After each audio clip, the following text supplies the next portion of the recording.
Good morning and happy Friday. Fridays are always exciting because they are Extraordinary Stories with Extraordinary People Day. I am super excited this morning. My name is Amy Kochek. I am a writing coach. I'm a ghostwriter. I'm an editor. I am all things story related. And I started this podcast almost a year ago now, actually. I started this a year ago because I believe in the power of story, that the most powerful asset that you possess is your story. Because found within your story are your experiences. There's wisdom to be found. There is triumph. There's trauma, all things that you can learn from and that others can learn from. And I've spent so much of my time talking to people who have an amazing story to share, but they aren't sharing it for one reason or another. And sometimes it's they don't have the platform, or they feel shame and guilt when it comes to their stories. So I decided to use this platform as an opportunity to have other people share their amazing story. So the lady next to me acting super silly is my heart, my love. It is my mom. Hi, Mom. Hi. I love my mom. So I decided to do a special Mother's Day edition since Mother's Day is on Sunday, and I will not be with my mom on Mother's Day. We are separated by many states. But I wanted to have my mom on here to share some of her story, a pivotal moment in her life. And my mom has had many. And I'm just really excited that she decided to come on. It is one of the greatest honors of my life to be here next to my mom, to be able to interview her and listen to her. And for once, get her a chance to talk, because most of our phone conversations are me talking, to be honest. So this will be nice to have the microphone, so to speak, be shifted towards my mom. So I'm going to call you Mom, obviously, but my mom's name is Gail Kochek. I will not be calling her Gail, but This is my mama, Gail Kochek. So Mom, we're going to start with the first question. I just want you to tell us who you are, what do you do, just any other relevant information you want to share. Okay, my name is Gail, and I work at a hospital. I take x-rays. In fact, I just got home, just got out of the shower, because hospitals are real germy now, so I have to take a shower right when I get home. I've been an x-ray tech for about 13 years. I got an associate's degree when I was 50, which I'm very proud of. You should be.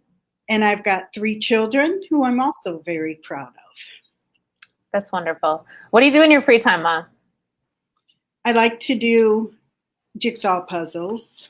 Mm-hmm. I nap a lot. Straight midnights, and napping seems to be my part-time job. I like to sew. If I have a project, I don't just sew to sew.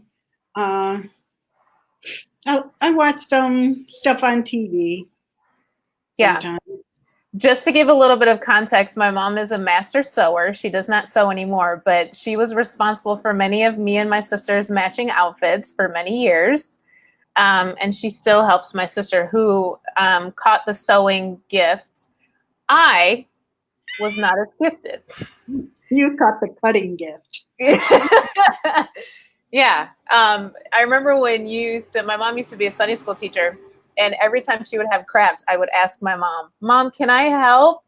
And you would give me some lame job because you never wanted me to help. Understandably so, because I didn't have the patience for it. So, Mom, we're going to talk about a pivotal moment, which is what I do for all of my interviews. I want to talk about the major pivotal moment in your life. But before we get to like that actual moment, I want you to take us before that moment. Who were you? What was going on? And then take us up until that pivotal moment. Okay, I was 19 and I worked for the phone company. And back when I worked for the phone company, I installed telephones. This is when you had a landline and the phone company actually owned your phone. And I did that for I don't know how many years.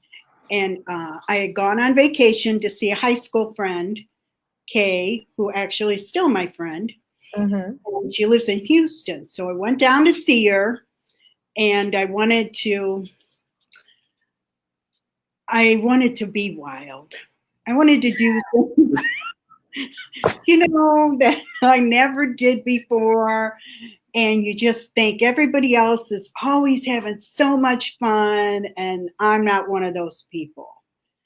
So that was my goal. And we went, and back then, they had lowered the drinking ages in a lot of states, except Indiana, they never did.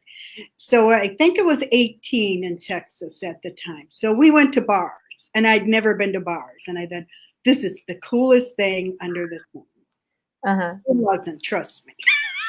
Mm-hmm. So anyway, what else do I have to say now? Well, you took us to the bars, so you're going out to the bars.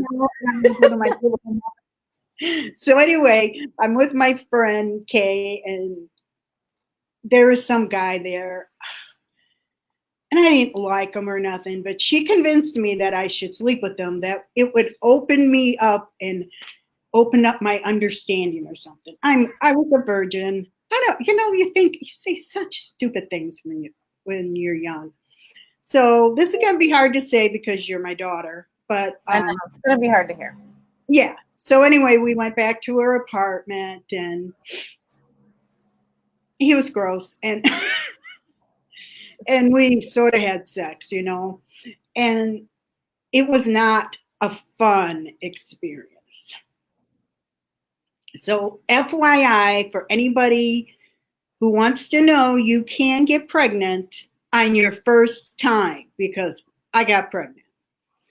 And it was so humiliating to me. I'm real private, believe it or not. And it embarrassed me like no end.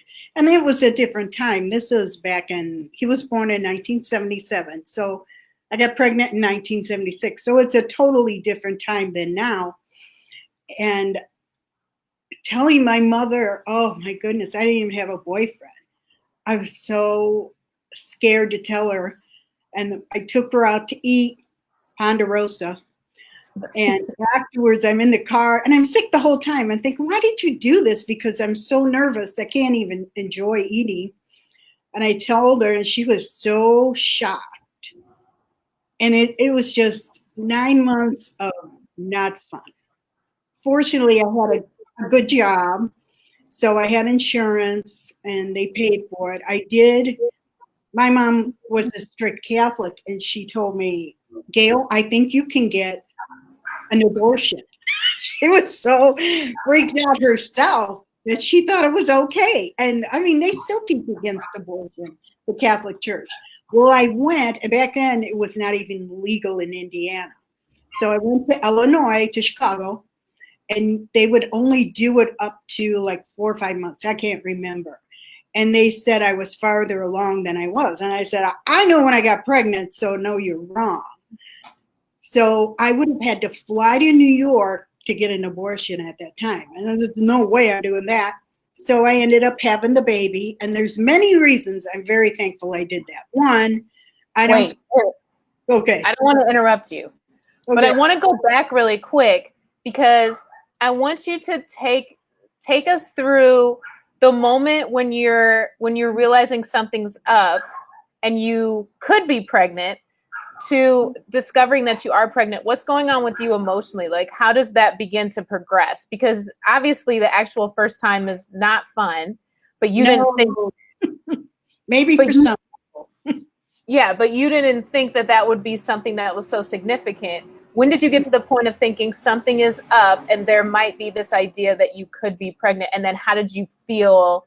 Like, what was the emotion that you felt when you saw the positive pregnancy test? Well, I didn't do the pregnancy test. They weren't that common then. You pretty much went to a doctor. And I don't even remember them telling me that I was pregnant. That I must have forgotten that one.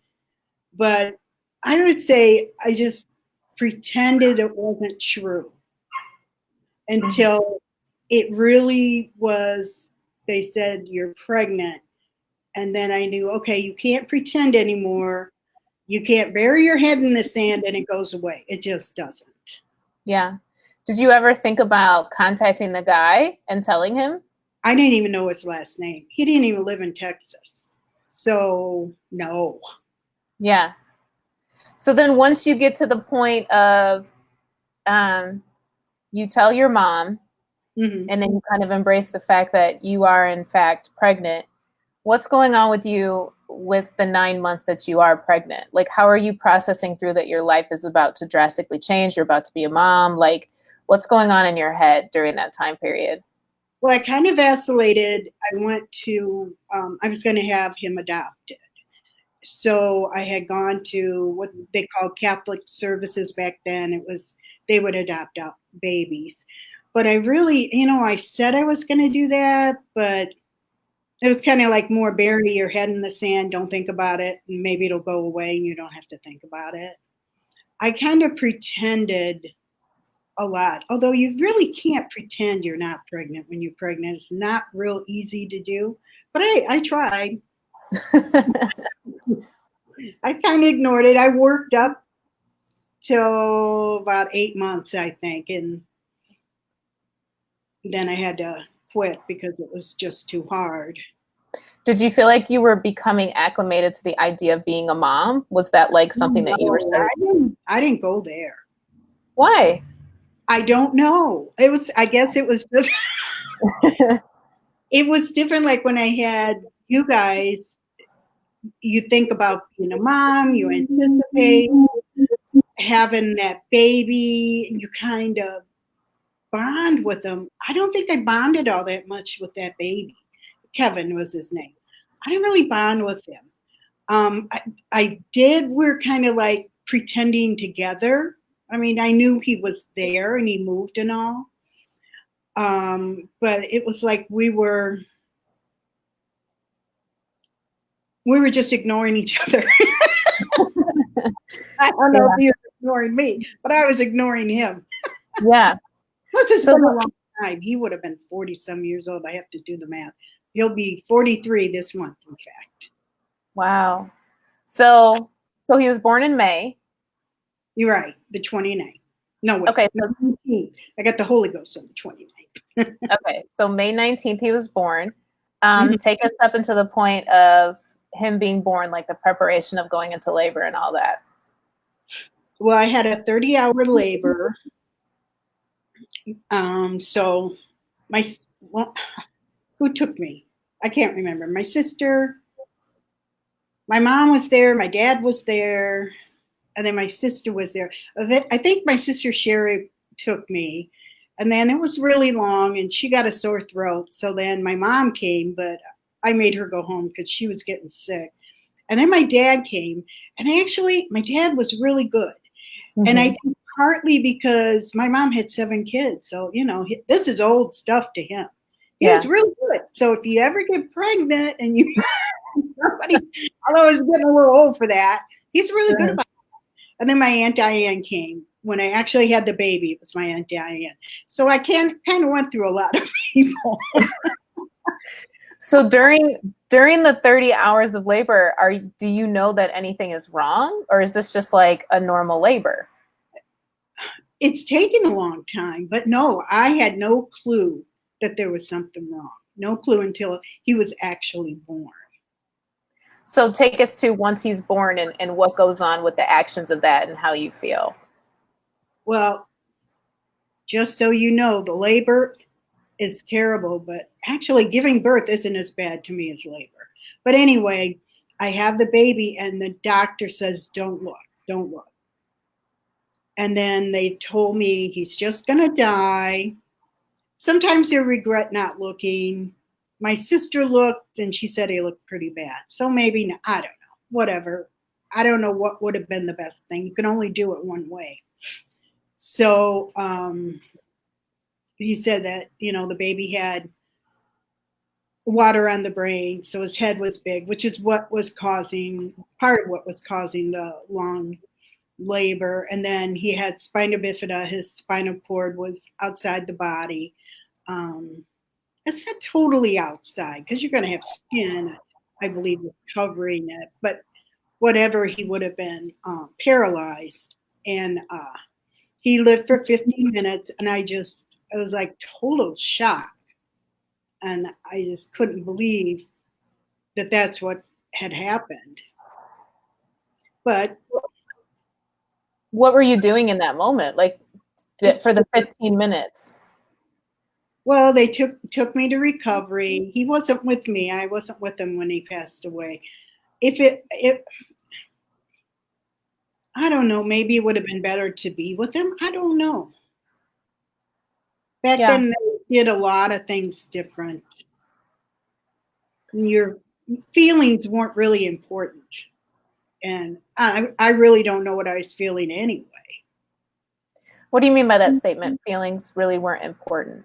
Well, like when you were in labor and stuff, I don't even know if they had let the husbands come in for delivery by then, because they were just starting that. Well, probably they had, probably in the 60s, they had started that. And I remember Sandy Andrus talking about when she had her kids, that they would knock them out to deliver the baby. I said, well, what's the point of that if you have to go through labor? Why do they knock you out when that baby's born? That's the best part. I mean, it's not fun, but Yeah. seeing that baby, that's the best part. Why are they knocking you out? It's like those things, I don't think they considered stuff. Some things like the feelings of the mom and where she was at. I don't think they thought about that. Yeah. So once you're in a point of kind of getting over the shock, what was the process of grieving that whole scenario and coming to terms with that? Do you feel like you came to terms with it? Yeah, it took me a while. I think part of it, I just craved, I wanted attention. So sometimes I would bring it up just for attention. I was really lonely. So maybe it wasn't so much attention, it's just I was lonely. And that, after that, I think it just really accentuated my loneliness. What did you do to essentially grieve his death? Like, how did your grieving process look? I really don't think I did anything definite. Why? I don't know. I think partly with not being married, you didn't feel like I really had the right to grieve. And then two, I never saw him. And really that's not true. People that miscarry grieve. And I think it was, I think partly at the time it wasn't considered that you should grieve. I probably would have been better off if I had just grieved for them, and it was almost like I felt guilty because I had gone for an abortion, although I didn't get it, and I really didn't want a baby. I didn't want a baby. Yeah. And I felt guilty grieving because I hadn't wanted him. What right do I have to grieve? So where do you feel like after that happened, where did that leave you emotionally? Like after you went through all of that, what did that event do to you that essentially changed you? Well, I think it made me feel totally isolated and alone. And I come from a really big family and we're close. So it's not like I was physically alone, but I felt really alone and that I didn't have anyone in the world, and that I was important to people, but I wasn't that important to anybody. It was a pretty miserable time. Why was that kind of the event that like highlighted your loneliness? What about that brought that up? I guess maybe because not having anybody to share that experience. I really didn't have any. I mean, I could talk to people about it, but I don't think, if it didn't happen to them, and I just felt that there was no one to talk to about it. I mean, I could, but you're boring people after a while, you know. And I don't blame them. I wouldn't want somebody to tell me their stories every minute of the day either. Yeah. So in the midst of your loneliness, what are you looking for to meet that need? I wasn't looking. So you were just lonely. Yeah, I did. I don't know if I was. Oh man. Go ahead, Mom. It's the Mother's Day edition. Uncensored. Okay, this is uncensored. So I started hanging out with bars and sleeping around, basically. This Yeah. is so gross. Not fun. Trust me. What was it about that was because I feel like sometimes when it comes to loneliness, um like instead of facing that and like really digging deep with what's behind that, it's like we look for distractions.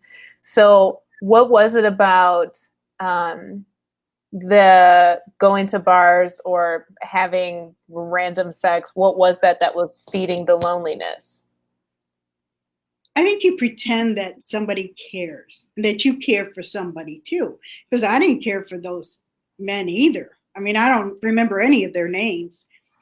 So it's not like I was caring either. So I can't fault them for not caring. But you pretend, you pretend for a little bit that this is a relationship. This is something to hang on to. I mean, I'm not stupid. I knew it wasn't. Yeah. Did you want a relationship? Was that something that you wanted, or were you just kind of still in the midst of grieving? Well, I probably wanted a relationship. Um, I guess it's a long Yeah. time ago. I Yeah. assume. So then what kind of starts to shift where you are making decisions that you're trying to cover this loneliness? Obviously, it's just perpetuating loneliness. How does the cycle break? How does that pivotal moment in your life begin to become a bridge to something better? Well, I was somewhere. I was at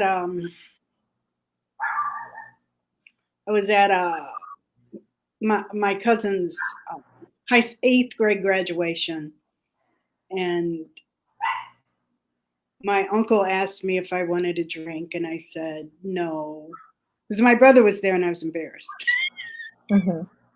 Why were you embarrassed? because he was going to church and he didn't drink anymore. Uh-huh. So Uncle Nolan and Karen were there. Mm-hmm. And so then he says, "Oh, Gail, you can do better than that." I was probably drinking 7 Up or something. And Noel leaves, and then he turns around and he says, and you could tell he's embarrassed. He says, "You want to come to church tomorrow?" And I told him, "Yes." No, I don't even know. I don't even know why I said yes, because I was just embarrassed because that happened. So I said yes. Mm-hmm. The rest is history. So let's go to the rest. So after you say yes, was this something that you had been contemplating, like going to church or Oh turning no, to something? I had Why? visited with him. He had asked me a couple times, and I visited maybe once or twice. But no, I wasn't really thinking about it. I had this guy I worked with who witnessed to me quite a bit. He was a nice guy, but I wasn't thinking about going to his church either. What was it about the idea of going to church that just didn't interest you? Well, I was Catholic and we had to go to church. Very boring. Plus, it wasn't cool. And I just so wanted to be cool. Yeah. So when you visit church, when you visit the church, how was it a different experience than going to Catholic church? Like, how does this become like a big moment in your life?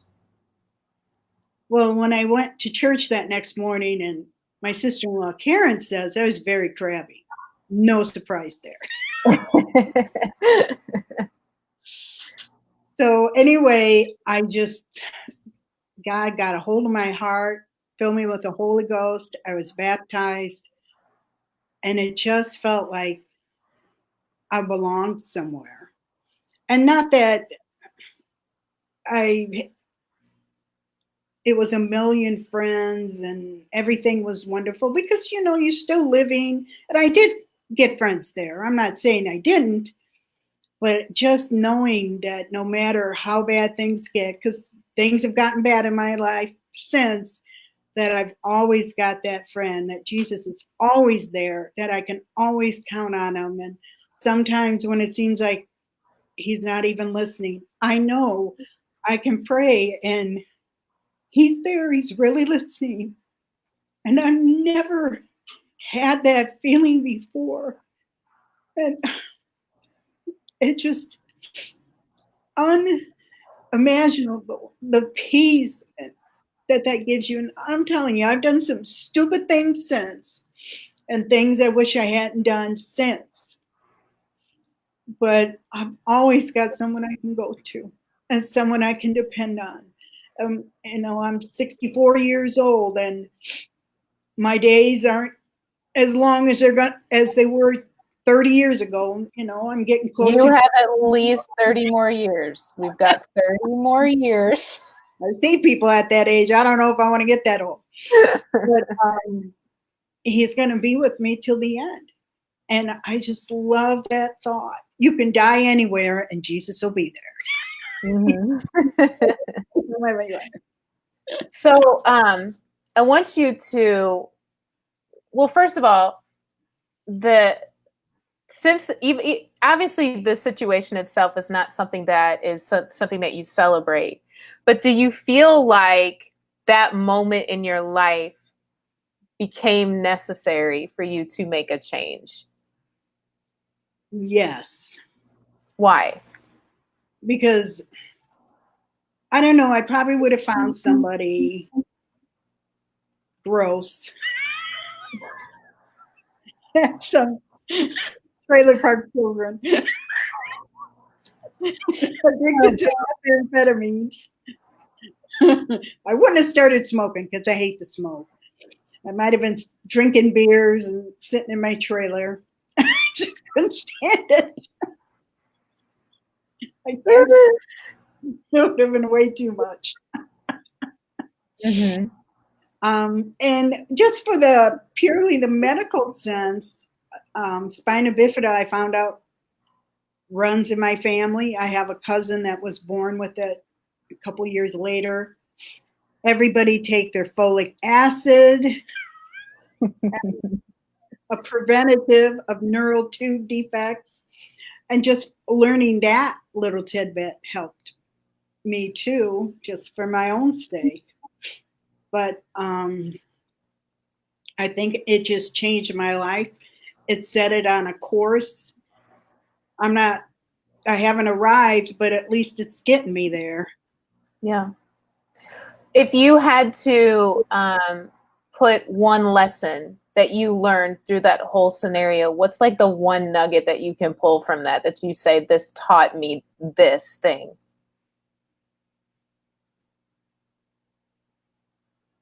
We never really have to be alone. And if you go chasing after being cool and being loved, we're never going to find it. And I'm telling you, I work, I got all these little young kids, and they love me. I finally got cool. Because I don't care anymore. Uh-huh. Makes you really cool when you don't care. Mm-hmm.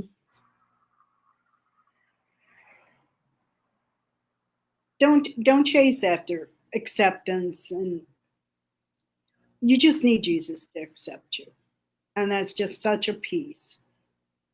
Yeah.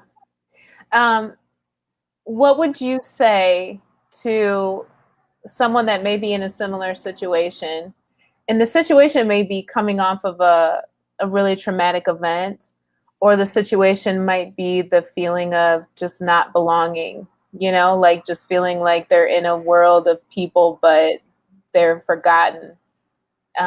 what would be some encouragement that you can give them or a piece of advice? Well, we all feel that sometimes, especially when we're young. That's just like rampant when you're young. And I think women, well, I don't know, I've never been a man, so maybe men feel it really strong too. I don't know. But I really think young girls feel that so much. And be kind to each other because it can be pretty hurtful. You know, we can hurt each other so bad. So be kind to each other. Everybody feels unloved. I don't care if you're beautiful and got everything. There's times where you're going to feel like you don't belong. I don't have any friends. Nobody's my friend. You know, it's just a lie from the devil. And sometimes it's just plain hormones. Fortunately, I don't have any left. So I'm much better. I love it. Did you have anything else you wanted to say? No, not really. I've got groceries to put away. I love you so much. I lasted a half hour. That's pretty good. I know you did great. I really, really just want, I just want to say that. Hi, Lisa. Our neighbor. Hi. It was your graduation, by the way. Oh, that you almost drank. Yeah. I just want to say, Mom, that I am extremely proud to be your daughter. That I am very, very proud to be your daughter. And for the people that have watched, the wisdom that she shared here today is just a snippet of what I have been gifted to be with my entire life. That the wisdom that you've spoken into my life countless, countless times has kept me through some really rough times. And we couldn't be more different than night and day, even though you are convinced that we are similar, which we do have a lot of similarities. But we also are very different. And we've weathered a lot of storms together in our relationship, but we've also weathered some of the most beautiful moments of my life. And it is, I said it at the beginning, but I just want you to know it is an honor to have you on today. But more importantly, it's an honor every day of my life to call you my mom, that you are a special gem and jewel to anyone who has the pleasure of knowing you, but just to this world. Like we are better because you are in it. So I love you very, very much. And to all the mothers out there, happy Mother's Day. And for those of you who still have your mom in your life, value her, glean from her, ask her questions, talk to her. I know my mom, she's had a lot of questions in her life from my mouth.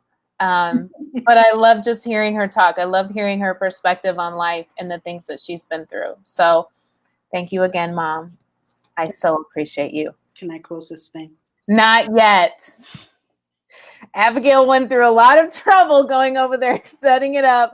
We had a whole technology team, and then she was running late. So I made Abigail go over there and make sure she wasn't stressed out. Because if you know Mama Kochek, you don't want her stressed out.